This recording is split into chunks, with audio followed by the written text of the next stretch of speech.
سلام ممنوع لمدمنا بتاع زرارب زلوا بدو بتقرين إيرتران حدش تاريخ تسريح وندا تبالي ما كاينون من كسقاس كالكيلو نالو بولو نيرمياس لقسه قصر بلوو لعلي 300 مخاين اننا بدوب ننقساقسن استراح يكون فيلد مارشال برهانو جلا مالتي نتقراين إيرتران حدش متنقاتا اندهبي فيلد مارشال برهانو جلا اسكن اسمعي كشابه غاص امدو بلو بوردر سبرو مهد እኮ صره ህገ መንግስት ነው زي من قالتون حدش حبريتات تحيزلكم قريب الله ساعه موداتات فيديو اذا حبركم نصرحوا كلنا لايكم غار نجمروا نقصل اش مفتاتات تاتلتي اسكي قدما فيديونا مالتي برهان جلا زمحارا ميديا كم زفلت مالتي بزع ساعات بزعات تግራين ايرتران مرسي كم داز فلت كوينو اسكي ارمياس حيزو زوص حبريتان يقصلنا نسمعيو يا فطيرو زلو نوصي فيلد مارشال برهانو جلا اسكن اسمعي كشابه غاص امدو بلو بوردر سبرو مهد እኮ صره ህገ መንግስት ነው يا تبركاتو تفرقاي علقم እነን ተሸክሞ ካልገባ ማለት እኮ صره ህገ መንግስት ነው አክሱም ህዋት የሚፎክርበት ታሪክ አይደለም አክሱም የኢትዮጵያ ህዝብ ታሪክ ነው እንባርከም ሰማዕኩም ወይ ፊልድ ማርሻል ብርሃኑ ጁላ እንታይ ዝብል ዘሎ ጽምዶ ብምግባር ወያኔ ታሪካዊ ስህተት ትጋገላ ሕገ መንግስቲና ኢትዮጵያ ትዕኑላ ይብሉሎ ሳቶም ግን ሕገ መንግስቲ ኢትዮጵያ ጥራይ ዘይኮነስ ኢትዮጵያ ማፍሪሶማ ብዙሆነ ጽምዶ እትንኮ አብዝ እዋን እዚ ህዝቢ ትግራይ ከም ህዝቢ ኤርትራውን ከም ህዝቢ ምእንቲ ክቅጽል ዘለዎ ፖለቲካዊ ጽምዶ እዚ ፖለቲካዊ ጽምዶ ነባራዊ ንዘልዓለም ጽምዶ ኮይኑ ድማ ክቅጽል ኣለዎ ብዘይ እዚ ጽምዶ እዚ ኣብ ትግራይን ኣብ ኤርትራን ዘሎ ህዝቢ ቀጻልነቱ ኣብ ኣዝዩ ሓደገኛ ኩነታት ክበጽሕ ስለዝኽእል ስለዚ ኣብቲ ናይ ቀደም እዋን ብዛዕባ ተደምረናል ዘመስግንዎ ዝነበረ ምስጋና እሱሞ ስምዕዎ ናብ ኩሉ ድማ ክበጽሕ ሸር ግበርዎ ሰሰናዩ በጣም ነው የምናመሰግነው የኤርትራ ህዝብና መንግስት ስላደረገው ነገር ጀግናው የኤርትራ ሰራዊት የጋራ ጠላትን በጋራ በመቀጥቀጥ ተረጋግም አይደለም መኮንኖቹ ጀምሮ ከኢታማጆር ሹሙ ጀምሮ እስከታች ያለው ሲድል አብቅተውናል ለምንድን ነው ታርጌት የሚያደርጉት ይሄ ተረጋግም አይደለም ሁለቱን ሰራዊት ነው የኃይለማርያም ሰራዊት የቀበረው የሰለሞን ሰራዊት ነው እንኳን ሰው የራስህ ጥላ ጨለማ አትርሳው ይሄን ይከዳል አትርሳው ብራም ይሄን እንድንክድ እንድንረሳ እንድንሳደም ይፈልጉ ኃይሎች ሞኞች ናቸው አትርሳው አናደርግም እሱ በጣም ነው የምናመሰግነው የኤርትራ ህዝብና መንግስት ስላደረገው ነገር አደይ ትግራዋይት በመሆና ተሰኪፈን ሐፊረን አይፈልጥኔ ከሙ ድማ አቦ ኤርትራው በመሆኑ ምንም ተሰኪፈው ድማ አይፈልጥኔ ብዙሆነ ካብ ዝኽልት ሕብረተሰብ ዝመጻኹ ውልድ ናይ ዝኽልት ሕብረተሰብ በመሆነ ድማ አዝዩ ባህ ይብለኒ ይሕጎስ አዜ ድማ ንዝኽልት ሕብረተሰብ ይፎቶ ሰላሙን ፍቅሩን ሓድነቱን ድማ ይምነ ብዙሆነ ኣብዚ እዋን እዚ ጽምዶ ብምቅባለ ብዙሓት ዝኮረኹም ሰባት ኣለኹም ምንም ዝገብሮ ነገር የለን ምክንያቱ ነደይ ይሓለላ ነቦይ ድማ ይሓለሉ ስለዚ እዞም ስድራቤት አደይ ይኹን ስድራቤት አቦይ ሰላም ክገብሩ ለይከሎ ከማይ መን ክሕጎዝ ዝኽእል ስለዚ እታ ንዓይ እትጥዕመኒ ተርባሓኒ ዝበልኩዋ ነገር አልዒለለኹ ስኻትኩም ከኣ ትማሊ ጆኖሳይደር ትብልዎ ዝነበረ አብይ አሕመድ መሪጽኩም ናብ አዲስ አበባ መኻርኩም ከኣ የርባሓና ኢልኩም ኣለኹም እዚ ከኣ ብልዕሊ ስድራ ቤትኩም ዘሎ ፍቅሪ እንታይ ከም ዝመስል አርእይንሎ እሺ ካዝ ማጣል ማለት ያብዛሕ ሰዓት ኢትዮጵያ ከም ዝፍለጥ ኤርትራ ብዙሕ መጠንቃታ እንዳሃበት ያትርከብ ዘላ ፊልድ ማርሻል ብርሃኑ ጁላውን ከም ተዘራእኹም ወፂ ብዙሕ መልስታት እንዳሃበ ይዝርከብ ዘሎ ማለት እስኪ ብዛዕባ እዚ መምረብራ ሓደ ነገር እንዳብለ ይዝርከብ ዘሎ ብርግጸኛነት ዝነግረካ ሓደ ነገር ኣሎ ኢትዮጵያ ኣብ ልዕሊ ኤርትራው ተኸፊታ ኢትዮጵያ ዓዲ ኮይና ናይ ምቕጻል ዕድላ ይውዳኡ ንምንታይ ሓደ ውሽጣዊ ጸገም ኣሎ ስለዚ እዚ ውሽጣዊ ጸገም እዚ ኢትዮጵያ ዝኾነ ነገር ምስ ነኸት ዝፍንዲ ካልኣይ እዚ ውግእ እዚ ምስተ ጀመረ ናይ ህዝቢ ኤርትራ ቁጽሪ ኣብ ግምትና ኣተኻ ናይ ህዝቢ ትግራይ ቁጽሪ ኣብ ግምትና ኣተኻ ክልቲኦም ተደሚሮም 8 ሚልዮን ይኣትኑን 10 ሚልዮን ኣይኾኑን ናልካ ካልኩሌሽን ብምስራሕ ዝግበር ውግእ መን ዳሓርኩም ዝኣትዎ ስለ ዘይፍለጥ ሓደገኛ እዩ ዝኸውን ኢለ ዝኣምን ምስ ትግራይ ጥራሕ ዝተገበረ ውግእ እኳስ ኣብ ልዕሊ ኢትዮጵያ ዘምፅኦ ሳዕቤን ርኢናዮ ኢና ከመይ ዝመሰለ ኢኮኖሚያዊ ውድቀት ፖለቲካዊ ውድቀት ሶሻል ፋብሪክ ናይቲ ህዝቢ ከም ዝበጣጠሶ ብግልጽ ዝረአ ዘሎ እዩ ህዚ ድማ ቦርደር ተሳጊርካ ዝግበር ውግእ ኣብ ልዕሊ ኢትዮጵያ ታይ ክፈጥር ይኽእል ዝብል ግልጽ እዩ ብዙሕ ፖለቲካዊ ንባብ እውን ዘልዮ ኣይመስለንን ስለዚ እንታይ ዘቕምጥ ዘለኹ እቶም ናይ ትማሊ መደረታት ኣብኡ ተለዉ ፋሽዝም እዩ beyond of fascism genocidal ton ዘለዎም እዩ ጀኖሳይድ እዩ ተሎ ክንድዚኡኹም ክንወሕጠኩም ኢና ነጥፈኩም ኢና ጀኖሳይድ እዩ ዓለም ለኻው ጥሕሰት እዩ ሱልካ ክትሪኦ ከለኻ ሊትራሊ ናብ ውሽጢ ክትመጽእ ከለኻ ከዓ ጭንቂ እውን እዩ ኣብ ውሽጢኻ ዘሎ ውጥረት ንደገ ምድፋእ እዩ ናብ ደገ ምብታን እዩ ኣብ ኢትዮጵያ ዘሎ ኢኮኖሚያዊ ሕቶ ክትምልስ ስለ ዘይከኣልካ እዩ ኣብ ኢትዮጵያ ዘሎ ናይ ሴኩሪቲ ናይ ጸጥታ ጸገም ክትዕርስ ስለ ዘይከኣልካ እዩ ኣብ ኢትዮጵያ ዘሎ ናይ ፖለቲካ ውህደትን ምንባብን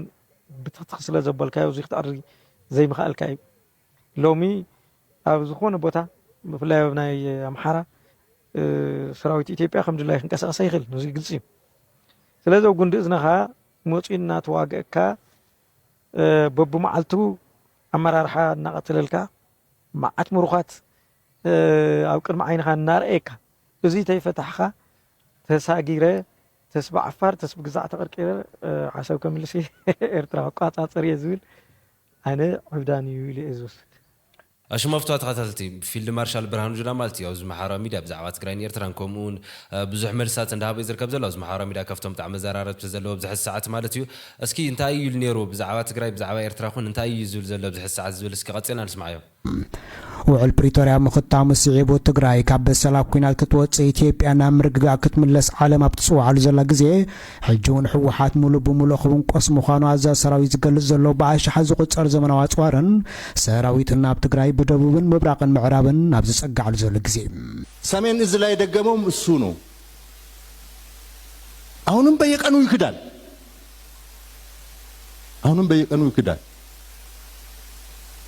የሆነ ኢትዮጵያ ውስጥ የተፈጠረ የክደት መንፈስ የክደት ኃይል ድማ ብዙሕ ከም ዝተዓገሰን ዝገለጸ ኮይኑ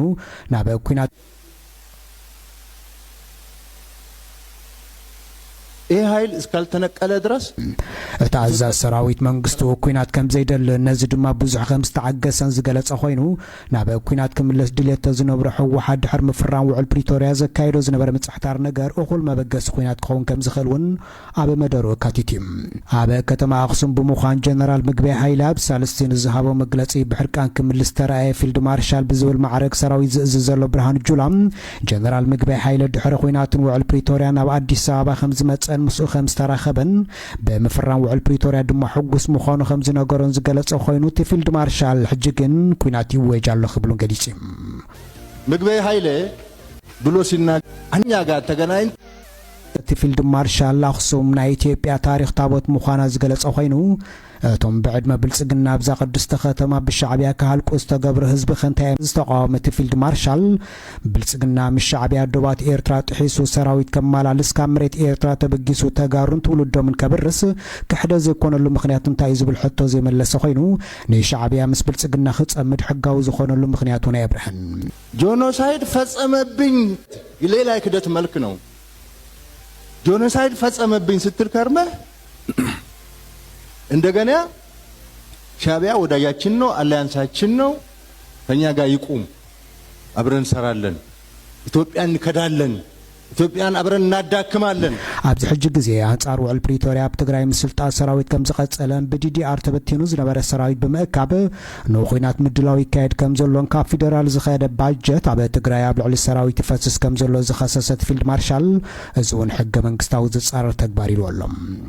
ሻዕቢያ ናይ ግብፂ ተላኣኺ ምዃኑ ኩሉ ዝፈልጦ ሓቂ ዝገለጸ ፊልድ ማርሻል ኣብ ትሕቲ ሻዕቢያ ተማእዚዙ ህዝቢ ትግራይ ንክልተ ዓመት ብምልኣኽ ዝሕለፈ ግዜ ከይገለጸ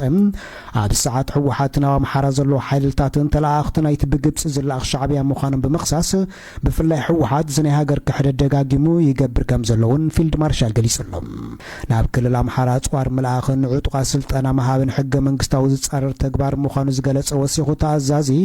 ሻዕብያ ናብ ዝኽልል ኣጽዋር ይሕልፍ ከም ዘሎን ሕወሓት እውን ኣብ ምዕላምን መምራሕ ኩናት ምስ ፋኖ ልዑል ታራ ከም ዘለዎን ከሲስ እዩ እሽሞፍቶ ተኸታተልቲ ናፍቲ መወዳእታ ሓበሬታ ናኸንከር ከለና ማለት እዩ ኣብዚ ሰዓት ኣብ ዶብ ትግራይን ኤርትራን ሓድሽ ነገር ተፈጢሩ እንዳተባለ እዩ ንሱ ከዓ ማለት እዩ ኣብዚ 2-3 መዓልቲ ሰሜንያ ነርና ብዛዕባ ኣብ ኤርትራ ዝነበሩ ተጋሩ ዝተኣሰሩ ከም ምፍታሕ ዝበለ ማለት እዩ ከምኡን ድማ ኣብዚ ሰዓት ብኤርሚያስ ብዝተፈላለዩ ጋዜጠኛታት ዶብ ትግራይን ኤርትራን ተዓጽዩ ምንም ዓይነት መኪና ምንም ዓይነት ተሽከርካሪ ወይ ከዓ ህዝቢ ምትእኻብ ከይህሉ ብዝብል ማለት እዩ መንግስቲ ኢትዮጵያ ከም ዘጠቃቕ ዝፍለጥ ኮይኑ ኣብዚ ሰዓት ከዓ ኣወል ሸድ ማለት እዩ ክልቲኡ ህዝቢ ርክብ ከም ዝገበረን እሱራት ዝነበሩ ከም ዝተፈትሑን እንዳሓበረ ይዘርከብ ዘሎ እስኪ ቀፂልና ንስማዓዮ ምንቕ የለን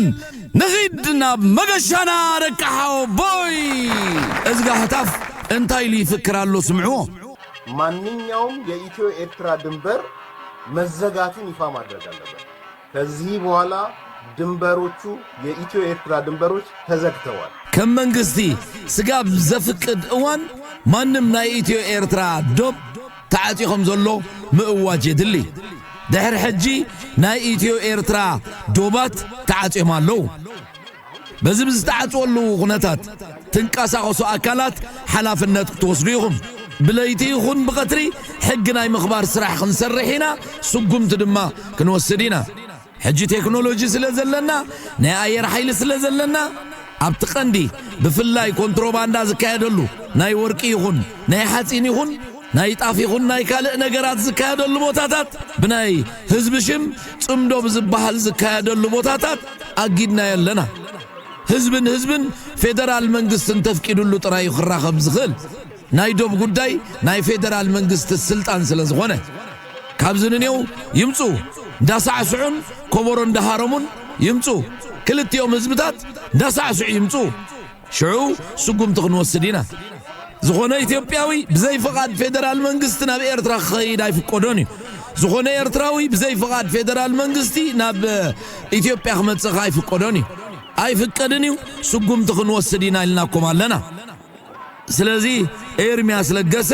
ካብ ዶብ ኤርትራን ኢትዮጵያን ንሰላም ኢልኩም ክልቲኦም ህዝብታት ኮቦሮና ሃረምኩም ምርኻብ ኩልኩል እዩ ኢሉና ኣሎ ማካይንውን ምንቅስቓስ ከልኪሉና ኣሎ በሉ ንኤርሚያስ ለገሰ ቁፀር በልዎ ልዕሊ 300 መኻይን እነና ብዶብ ነንቀሳቕሰን እዚ ህዝባዊ ምልዓል እዩ ነዚ ክልክል ዝፍትን ድማ ህዝባዊ ኺናት ይእውጅ ምህላው ምስትውዓል የድሊ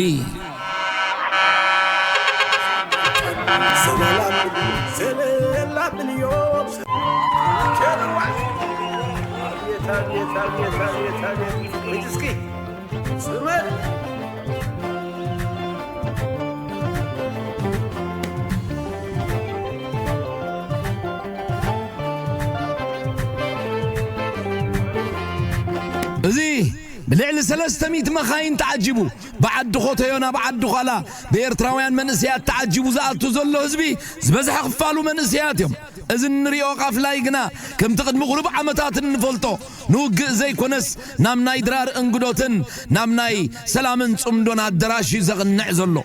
أزي نسمعو زلنا دمتات دما كم تناي قد محيدت عمتات نفلتو دمتعل تسلئن متصنبالينا تأكيبنا زلنا وعزو صمدو بصنوعن ندحريت كملسلو بزي خئلن درجه ابزو غعزلو زلو اوان بغبر زعتر زلو عوتات نريولنا لومون بزتغبر حيال صعري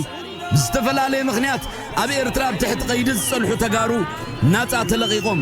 اتوم توليدنا زعبنا الله هغراي نقدفن وليدنا زميدنا ينامو ابزينا نترف زبلو ننا بيتهم افانولو اتوم ناب تግራይ ክንከይዲና ዝበሉ ድማ ናብ ዓዶም ከም ዝምለሱ ይኸውናሉ እዚ ነቶም መንስያት ዓብ ነገር እኳ እንተኾነ ኪኖኡ ግን እቲ መልእኽቱን ኣመቱን ዝያዳ ዝገዘፈ እዩ ናበይ ገጽና ንኸይድ ከም ዘለና ዘርኢ ስለ ዝኾነ ውዕዞና ከም ምጥርጣር ናብ ምትእምማን ካብ ስቕታ ናብ ምብሃል ካብ ኩናት ናብ ሰላም أشمفتها تخطتلتي أبز خلتها معلت مالتي كاب تجري نابير ترى تصوت أقعصون خجورو كم زعته وسمعنا نيرنا مالتي أزر ما ياو تخكل كم زغان أول شيء لابد الساعة حزوز وتصحبري تايم ملاخت مالتي كاب زغتي لما أسرات تجارو خمسة فتحون حبيرو نيرو زخع كم سمع موبايل حزوز وتصحبري تابد الساعة فتيحهم كم زلو مستم تستعوت أقعصون ما ناب تجري كم زملس تم زدلو يقع تم أو خنتر في نازول خعبي إرترا زلو ومسدرا وخمس سرف وإن حبر زر كم زلو مالتي زخ سمع خلاها خعبت عمي دس بهاليو أشما كوراتي حاس لينهم الزبرة حبريتات أزيو مسلرم أو قطع بحدش حبريتات عن رغب كل مز فيديو زموت صاحن كلهم لايك مقبار كيزرسعو سسنا يتصبغ اسمعنا